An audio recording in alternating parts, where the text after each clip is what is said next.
يصورون كيوان هبا مقدار كن تشتري ما بين بكن نيجي أما قناة صناريهم بتاعهم شيء.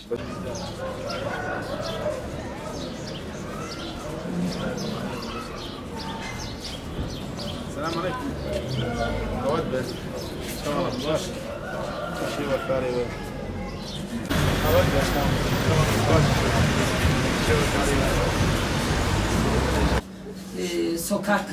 Sokaklarımız pislik içinde. Bunlardır bizim sıkıntılarımız. Geneli kök ama işsizlik.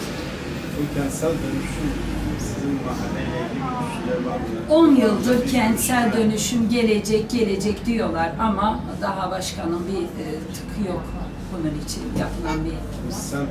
Sur'dan gelenlerin %80'i bizde, benim mahallemde. Çünkü bu mahalle ekonomi durumu en düşük olan bir yer. Bir ev kirası, örneğin diyorum 100 milyon, 150 milyonluk ev bile var. Bir gecelik otel parası, bir aylık ev kirası burada. Aleykümselam. Kolay gelsin. Nasılsınız? İyisiniz? İyisiniz inşallah. Teşekkür ederim. Nasılsınız? İnşallah. نقول سر نقام زيارة بكين. دعوازيكي. شوانا. افرض. ولا يشتي ساكنية. يتيمون شوانا. ولا دمشق. حياة بعضهم يعني جت. جو طويلة. أجي بابا قواد به. اللهم صل على محمد. خديك بيغمر حقه وغير شيء خديه ببا ايش عبدنا بقى آمين يعز من يشاء ويذل من يشاء وبيدي الخير خير على الندى إنك على كل عزيل إدانه ورزيل إدانه باشم جوزي مزل الله شراز قال var mı bir يشراز قال اللهم nasılsınız? İyisiniz inşallah. İşleriniz nasıl? Fiyatları nasıl? Çok daha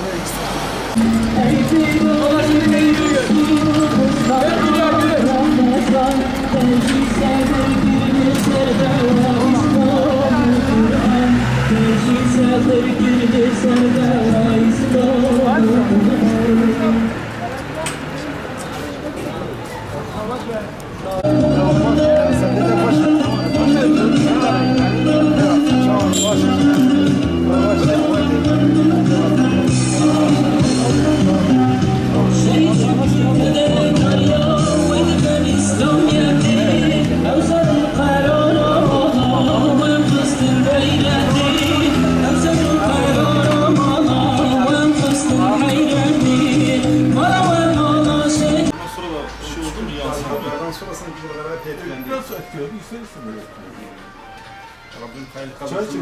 Allah razı olsun. Razı olsun. Kolay gelsin. Size de saygım var arası. Tamam lan. Baş inşallah. Sen baş inşallah. Allah razı olsun. Sağ ol paşam. Baş inşallah. İşe başlar ve başka çay ne var? Sıkıntı ki acil de esnaflara. Sebep şey. Genelde Ceylani, belediye, rızkı, tekel, yani bedaya berhevdim aile esnafı küçük çağırıyor. esnaf küçük. Tabii canım, esnafı küçük işte. Zaten zengin havalim yok. Çözüm. Ben çözüm de kayacak gibi geldi. Çözüm de ödaf para. Ödet para verdim de diyeceksin. Çat gibi. Muvaffak eder inşallah. Başka üzerine geldi. Var mı bir isteğiniz bizden? Çok memnun oldum. Allah razı olsun. Teşekkür ederim. Hürmet Allah ederim. muvaffak eder cümle. Allah sıhhat versin. Sağ olasın. Sağ olasın.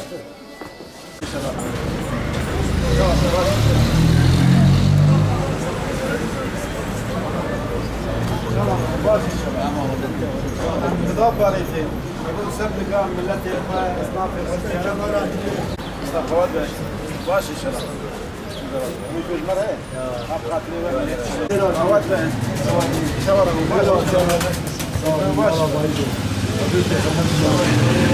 Çay ikram bekleyin. ولا هي اصنافكم زياده من هنا سبهيه Bele. Çay ikram bekleyin. Şöyle işte ikram bekleyin. Başka. سر قام قام زياده Serseri mi? Serçabi. Emri yok hadi. Serseri mi? Serçabi.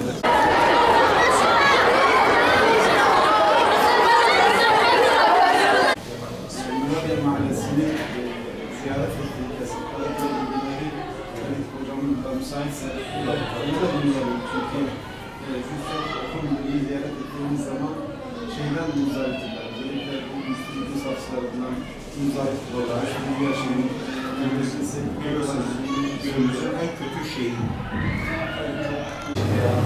dünya mı atıldı sonra dünyayı? Ona göre mi? Kur'an'ı o sünnet. Sünnet-i Resulullah yaşanmış mı ki emraya koyduk. Öyle yaşanmış değil mi? Ülkenin oraya koşun abi. Tamam ben şuraya hak demek inşallah.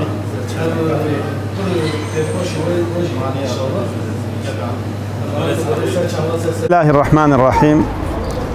Bugün Diyarbakır Bağlar ilçesinin Muradiye mahalle esnafını, mahalle muhtarını ve Fatih Okulu müdürünü ziyaret ettik. Esnaflarımızın sorunlarını birebir diyalogla dinledik. Doğrusu Bağlar özellikle Fatih Mahallesi kentsel dönüşüm bekleyen bir mahalle. Zira hem